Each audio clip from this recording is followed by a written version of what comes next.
अध्याय 5. श्री साई पुनःप्रकटी भवनम. श्री साईंचे शिर्डीत पुन्हा प्रकट होणे.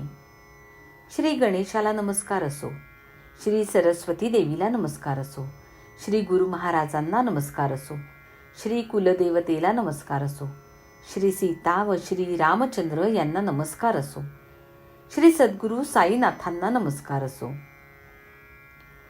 आता बाबा शिर्डीत गुप्त होऊन चांद पाटलाबरोबर पुन्हा कसे आले त्याची कथा पूर्वीच्या कथेच्या अनुसंधानाने ऐकावी. स्वतः बाबांनी पाणी वाहून कशी बाग निर्माण केली, गंगागीर वगैरे संतांचे एकत्र जमणे कसे झाले, या गोष्टींकडे लक्ष देणे पावन करणारे आहे. पुढे काही काळपर्यंत बाबा जे गुप्त झाले होते ते हे रत्न शिर्डीत आलेल्या मुसलमानाच्या वराडात आढळले. त्याआधी देवीदास शिर्डीत येऊन राहिले होते. पुढे जानकीदास नावाचे गोसावी शिर्डीत राहायला आले होते. तो प्रकार कसा घडला त्याचा तपशीलवार सांगतो. श्रोत्यांनी लक्ष देऊन आदरपूर्वक ऐकावे.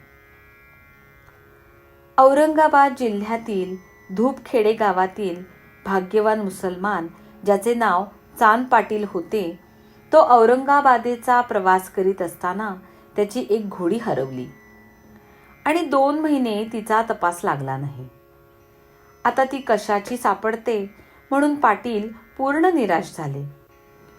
घोडीसाठी खूप हळहळले आणि खोगीर म्हणजे घोड्यावर बसण्यासाठी घालण्याचे जीन ते पाठीवर मारून आल्या वाटेने परत फिरले.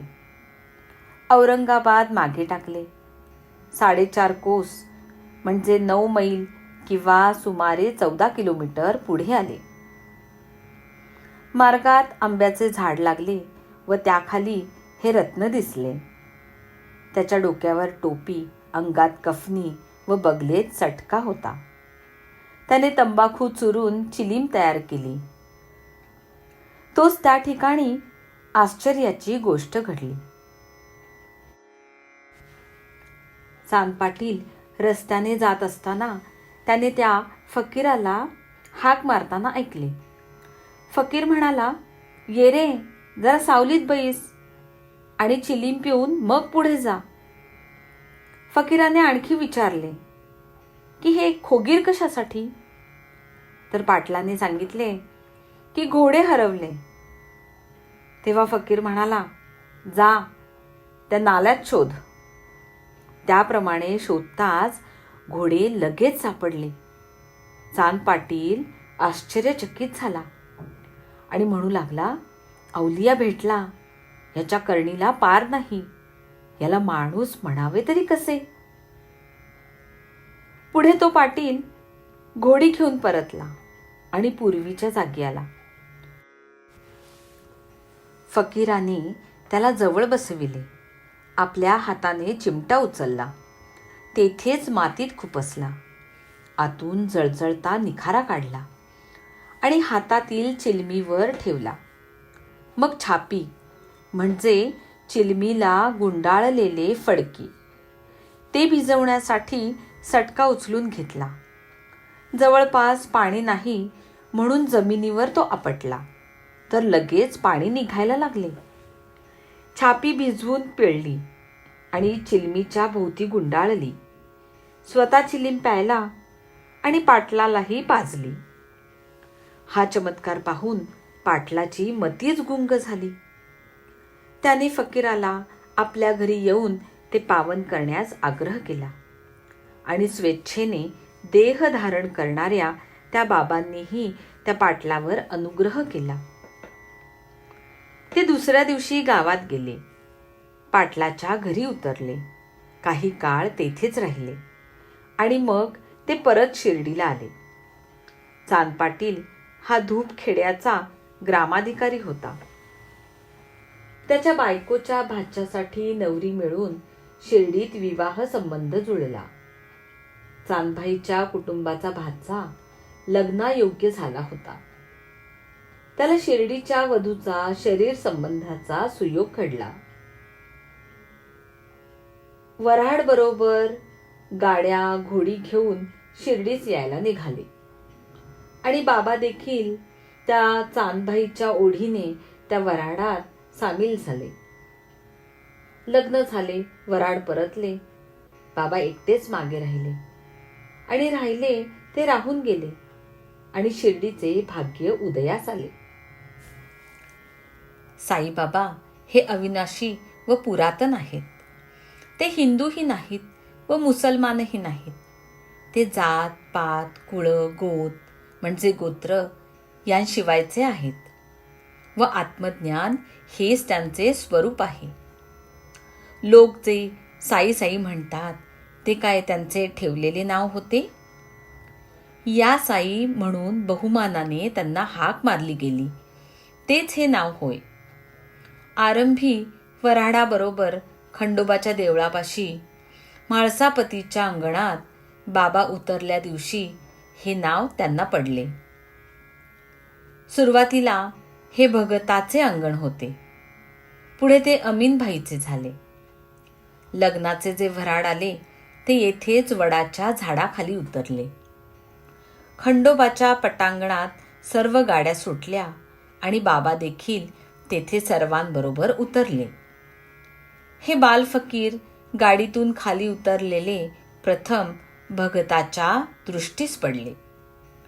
तेव्हा ते या साई म्हणून त्यांना सामोरे गेले आणि तेथून हे नाव पडले.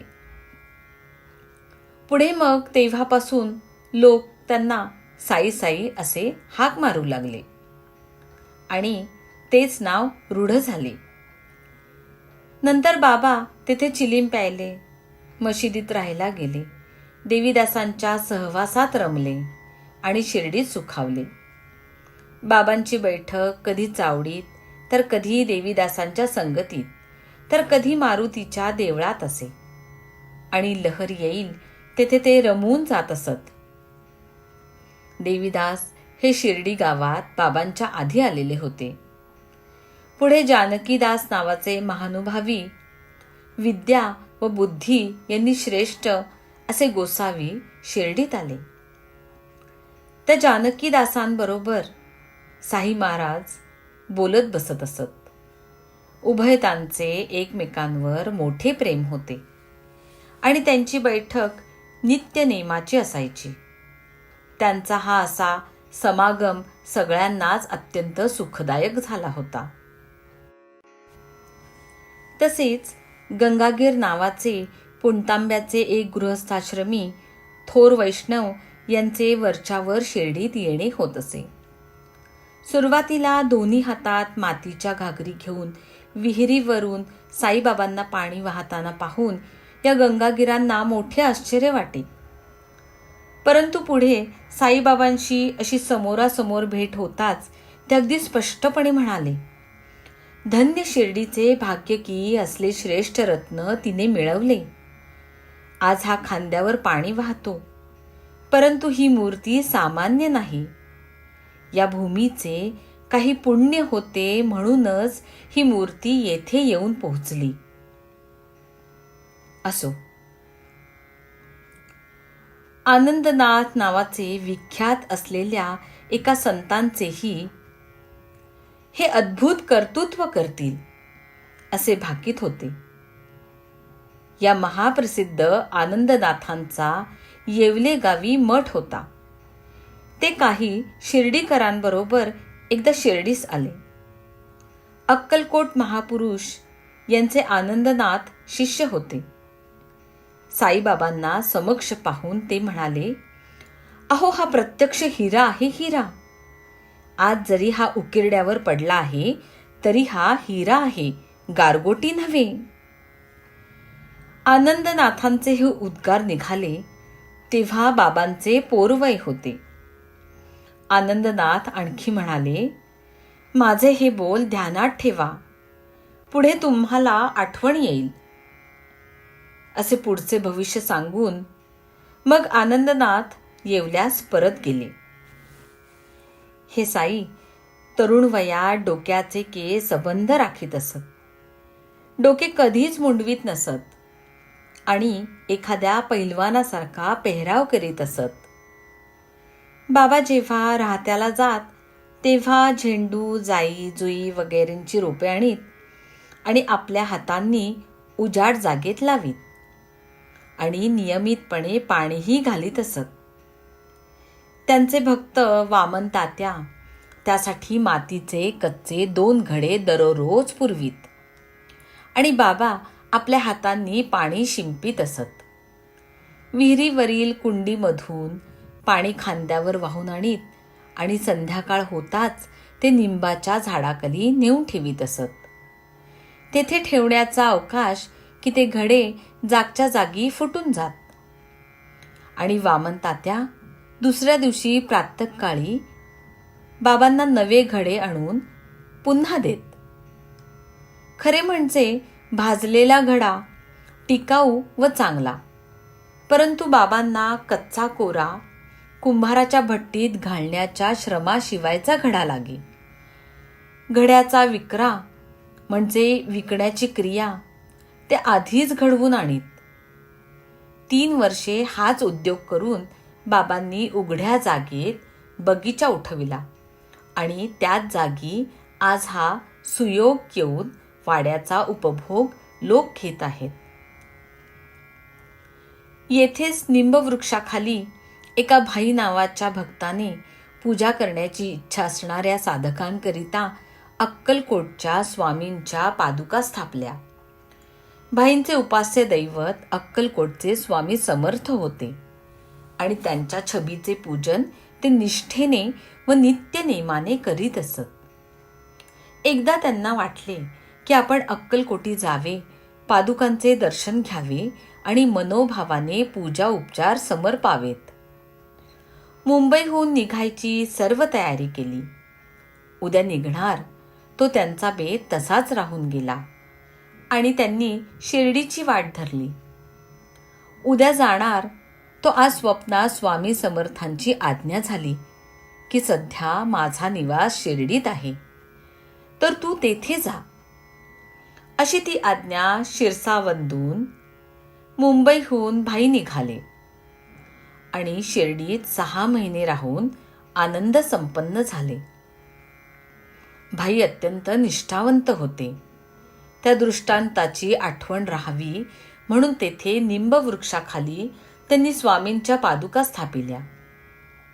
शके 1834 सन 1912 या साली श्रावणातील शुद्ध पक्षाच्या पुण्यकाळी म्हणजे पर्वकाळी भजन पूजनासह प्रेमपूर्वक निंबातळी त्या पादुका स्थापिल्या.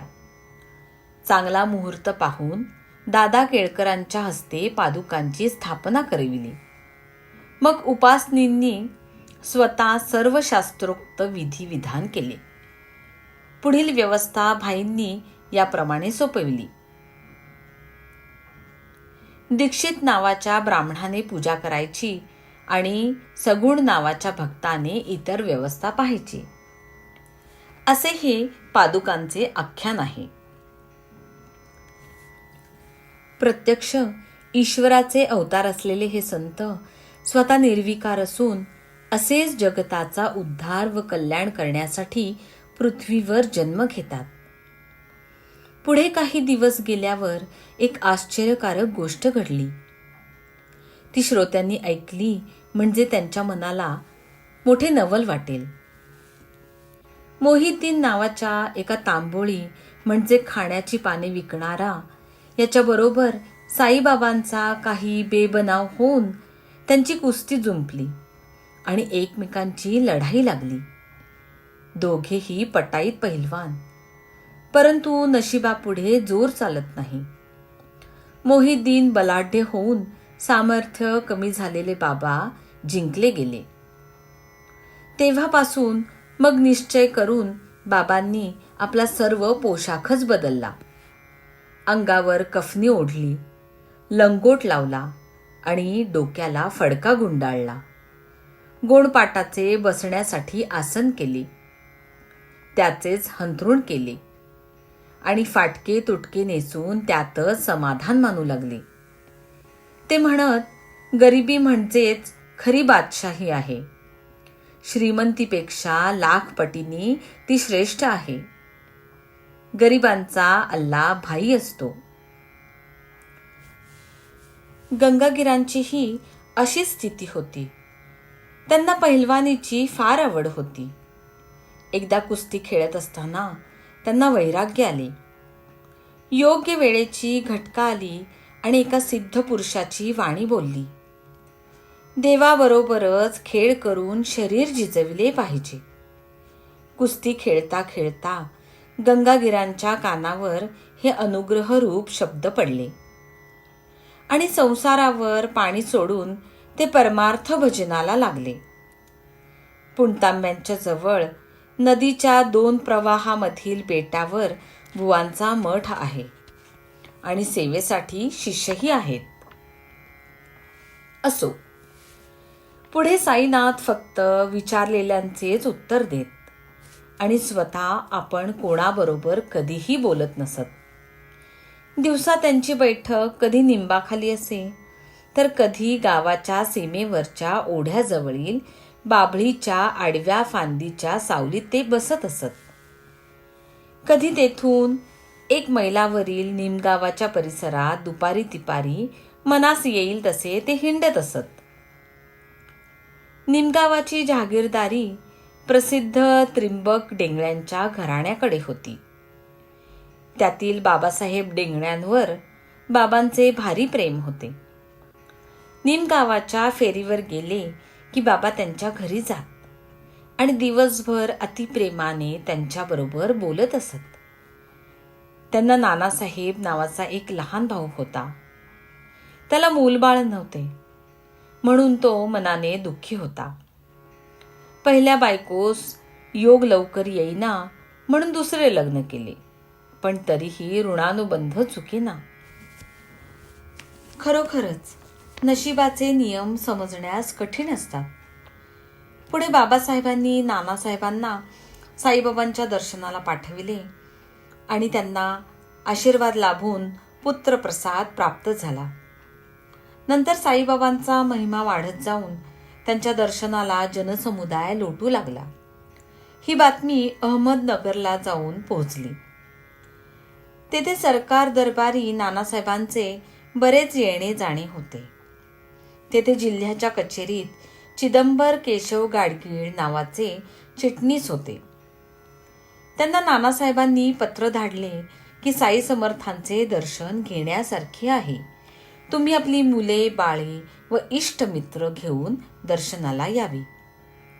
असे एकामागून एक अनेक जण शिर्डीस येऊ लागले आणि जसजसा बाबांचा लौकिक वाढत गेला तसतसा त्यांच्या दर्शनाचा परिवारही वाढत गेला.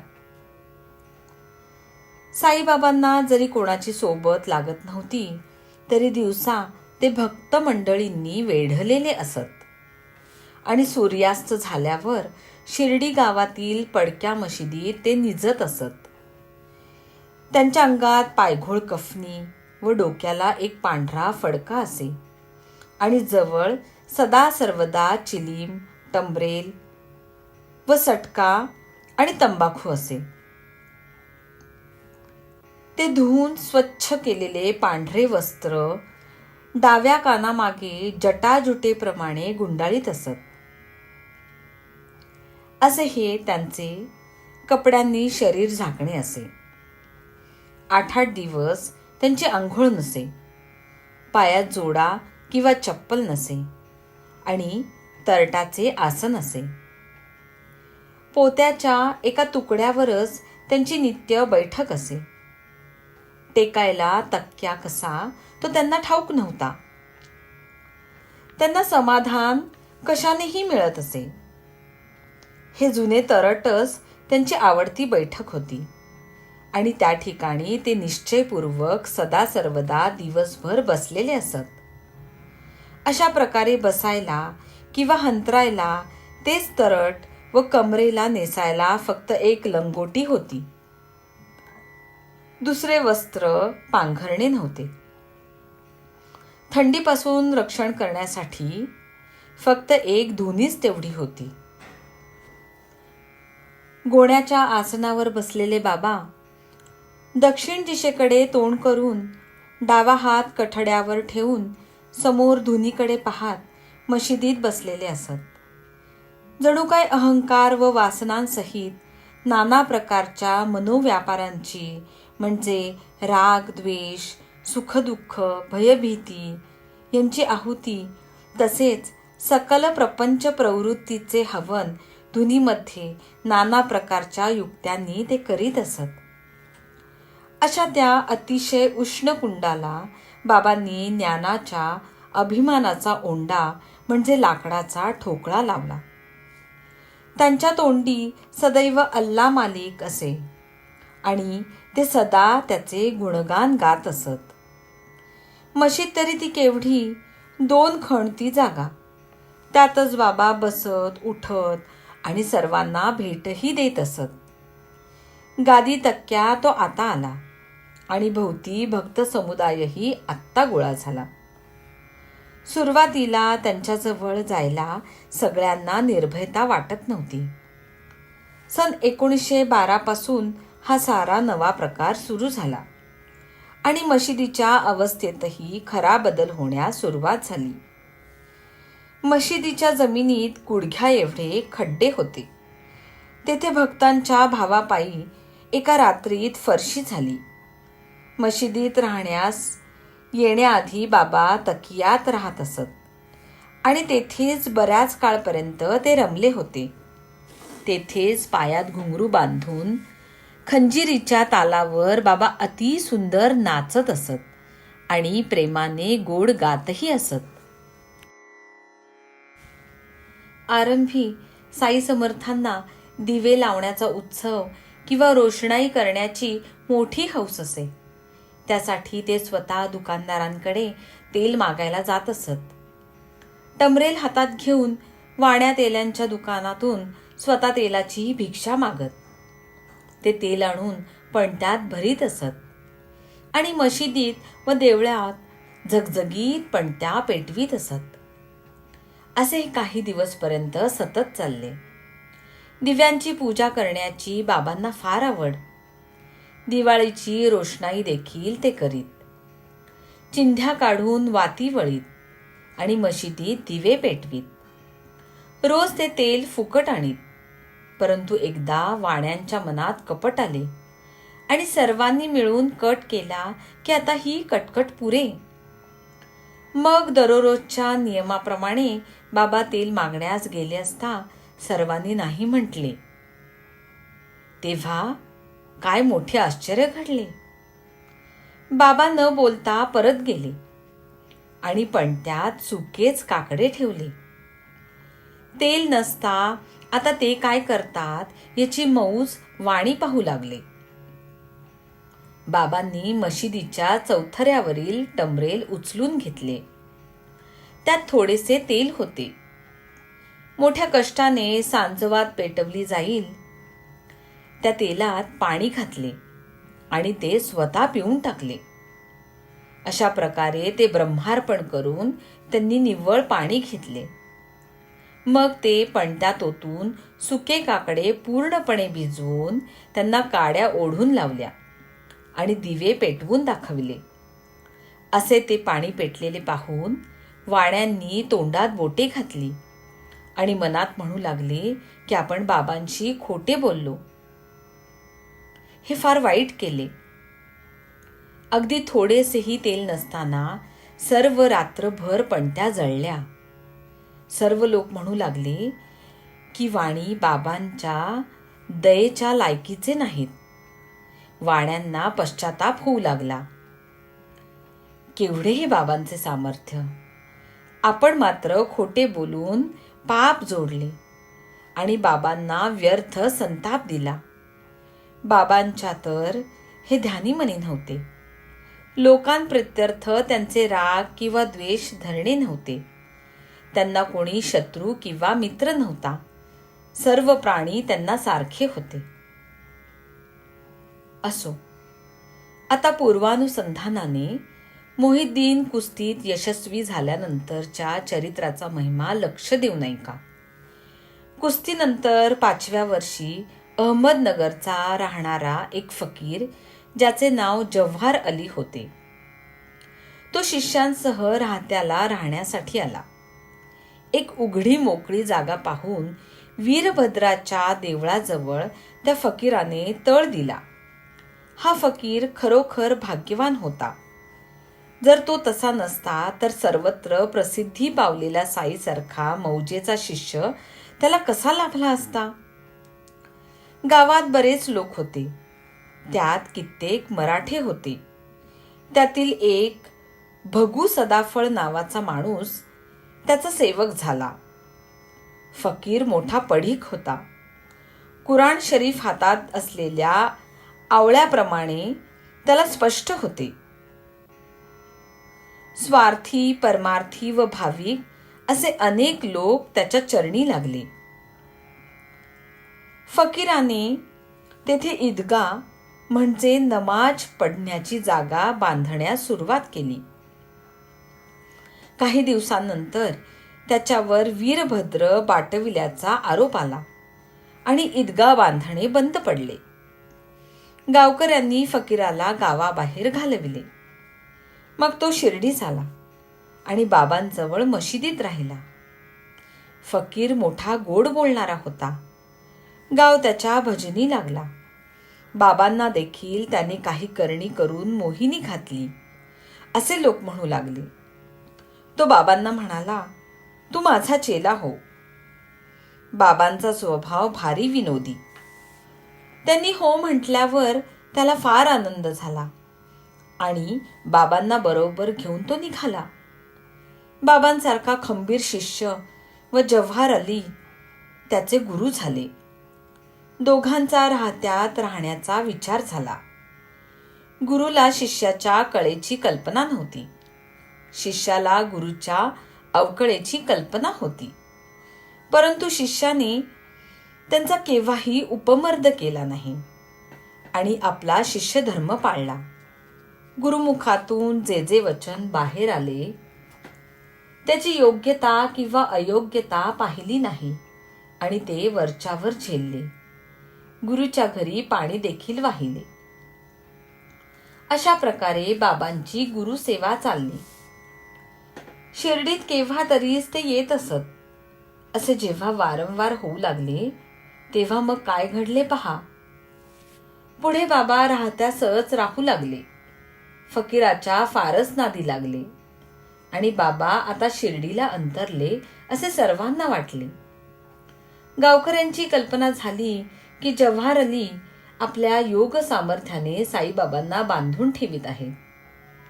परंतु साईबाबांची कळा वेगळीच होती. ते आपल्या देहाचा अभिमान जाळीत होते. श्रोते सहज तर्क करतील की साईबाबांना अभिमान कोठून आला, पण हे आचरण लोकसंग्रहाकरिता होते. हेच त्यांचे अवतार घेण्याचे कारण होते. शिर्डीत जे बाबांचे प्रेमी भक्त होते त्यांचा बाबांवर फार लोभ होता. त्यांना बाबांपासून वेगळे राहणे अयोग्य वाटले. जव्हार अलीच्या सर्वस्वी अधीन झालेले त्यांना पाहून गावकऱ्यांचे मन उद्विग्न झाले आणि त्यांना आपल्या इच्छेप्रमाणे चालणारे कसे करावे या विचारात ते गढून गेले. जसे सोने व त्याची चमक किंवा दिवा व त्याचा उजेड तशीच या गुरु शिष्यांची स्थिती होती आणि त्या दोघांनाही ऐक्याचा तसाच अनुभव येत होता. मग ते शिर्डीचे भक्त मंडळ राहत्याला ईदग्याजवळ गेले आणि बेत करू लागले की मोठा प्रयत्न करून पाहू आणि बाबांसकट सगळे मग परतूया. परंतु बाबांनी त्यांना उलट समज दिली. ते म्हणाले, फकीर महारागीट आहे. त्याच्या नादी लागू नका. तो मला कधीच सोडणार नाही. तुम्ही येथून पळून जा. तो गावातून आत्ताच येईल आणि तुमचा सत्यानाश करील. त्याचा क्रोध फार कठीण आहे. त्याचा राग मोठा कडक आहे. येताच तो रागाने लाल भडक होईल. तुम्ही तडक येथून निघून जा आणि शिर्डीची सडक धरा. भक्तजन म्हणू लागले, की आता काय करावे.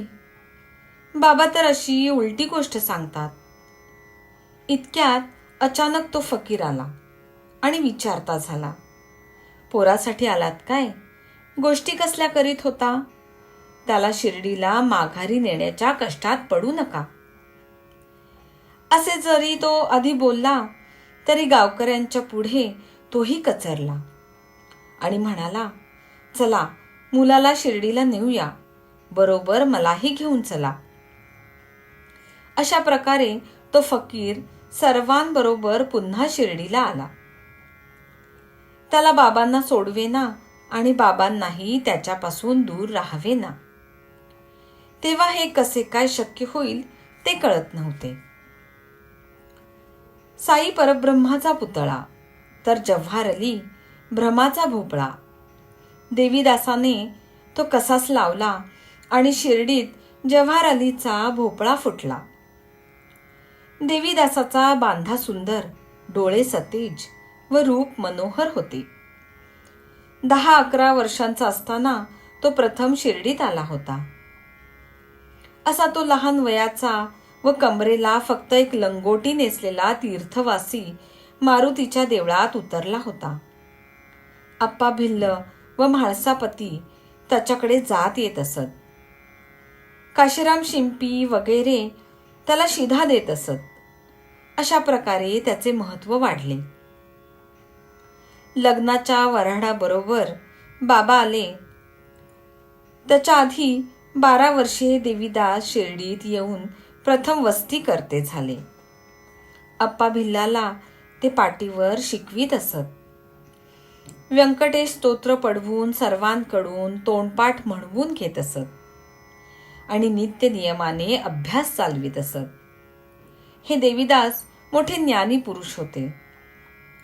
तात्याबाने त्यांचे गुरुत्व घेतले आणि काशीनाथ शिंपी वगैरे मुख्य शिष्य होऊन त्यांना शरण गेले. या लोकांनी देवीदासांच्या पुढे तो फकीर आणला आणि शास्त्रीय वादविवाद मांडला. देवीदासाने तो फकीर जिंकला आणि तेथून हाकलून लावला. तो मग तेथून जो सटकला तो वैजापुरास जाऊन राहिला. पुढे कित्येक वर्षांनी तो शिर्डीस आला आणि साईनाथांना नमस्कार करता झाला. आपण गुरु व साई आपला चेला हा त्याचा सर्व भ्रम नाहीसा झाला आणि पश्चातापाने तो शुद्ध झाला. बाबांनीही पूर्वीप्रमाणे त्याचा सन्मान केला. अशी बाबांची अगाध लीला आहे. निर्णय व्हायचा तेव्हा झाला, परंतु तो गुरु व आपण चेला ही भावना बाबांनी तोपर्यंत चालू ठेवली. त्याचे गुरु पण त्याला आणि आपले चेले पण आपल्याला हाच येथील एक उपदेश साईनाथांनी स्वतः आचरणात आणला. आपण कोणाचे होऊन राहावे किंवा कोणाला आपले करावे याशिवाय असणे चांगले नव्हे. त्याशिवाय मोक्ष प्राप्त करणे शक्य नाही. बाबांच्या वागणुकीत हाच एक धडा आहे. परंतु ज्याच्या मनाचा निश्चय क्वचित आढळणारा असा ठाम असेल तोच निरभिमान रूपी गडावर चढू शकेल. येथे स्वतःच्या बुद्धीने मांडलेली चतुराई कामाला येत नाही. ज्याला आपले स्वतःचे हित साधायचे असेल त्याने अभिमान सोडून वर्तन ठेवावे. ज्याने देहाचा अभिमान जाळला त्यानेच हा देह सार्थकी लावला. तो मग परमार्थ साधायला कोणाचाही चेला होईल. बाबांची ही निर्विषय स्थिती पाहून सर्व लहान मोठे लोक मनात आश्चर्यचकित होऊन त्या लहान वयाच्या देखण्या मूर्तीचे कौतुक करू लागले. ज्ञानीजनांचे देह व्यापार पूर्वजन्मी केलेल्या कर्मांप्रमाणे होत असतात. त्यांच्याकडे हाती घेतलेल्या कामांची जबाबदारी नसते. कर्मांचे कर्तृत्व त्यांना मान्य नसते. जर सूर्याला अंधारात प्रवेश मिळू शकेल तरच ज्ञानी पुरुषाला द्वैत भाव असेल. ज्यांना अवघे विश्व हे आपलेच रूप वाटते त्यांचा अद्वैताच्या ठिकाणीच मुक्काम असेल. हे गुरु शिष्यांचे आचरित साईनाथांचे परमभक्त म्हाळसापती यांनी ऐकविले. तसेच मी संपूर्ण कथन केले. असो, आता हे आख्यान पुरे. यापुढील चरित्र याहीपेक्षा गहन आहे. ते यथानुक्रमे सांगितले जाईल. ते ऐकायला सावध व्हा. मशीद पूर्वी कशी होती, किती प्रयत्नांनी त्यात फरशी बसवली गेली. साई हिंदू की मुसलमान हे नक्की कोणालाच कळत नव्हते. धोती पोती म्हणजे हठयोगाच्या साधनांपैकी पोटातील आतडी शुद्ध करण्याचा प्रकार. खंडयोग म्हणजे हठयोगातील साधनांपैकी शरीराचे तुकडे तुकडे करून पुन्हा ते जोडण्याचा प्रकार. असे साई करीत आणि भक्तांचे भोग ते स्वतः भोगत. हे सर्वांचे निवेदन काहीही न्यून न ठेवता चांगल्या प्रकारे पुढे होईल. हेमाड साईबाबांना शरण जात आहे. हे कथेचे वर्णन म्हणजे त्यांचा चरण प्रसादच आहे. या पुण्य पावन कथेच्या श्रवणाने संकटे दूर होतील. सर्वांचे कल्याण असो. अशा प्रकारे संत व सज्जन यांनी प्रेरणा केलेल्या भक्त हेमाडपंत यांनी रचलेल्या श्री साई समर्थ यांच्या सत्यचरित्राचा श्री साई पुनःप्रकटीभवनम नावाचा 5वा अध्याय समाप्त झाला. श्री सद्गुरु साईनाथांना अर्पण असो. सर्वत्र मंगल असो.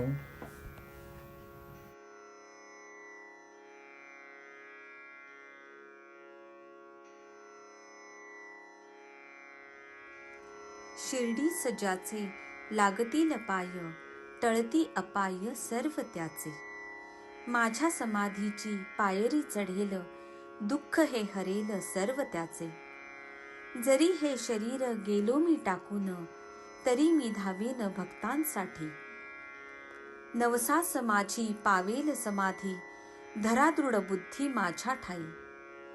नित्य मी जिवंत जाणा हेची सत्य, नित्य घ्या प्रचित अनुभवे.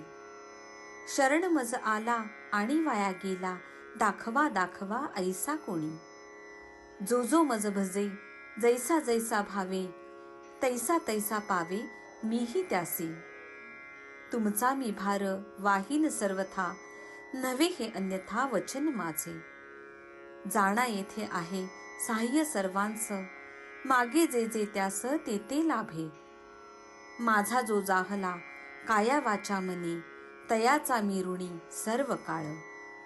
साई म्हणे तोची तोची झाला धन्य, झाला जो अनन्य माझ्या पायी.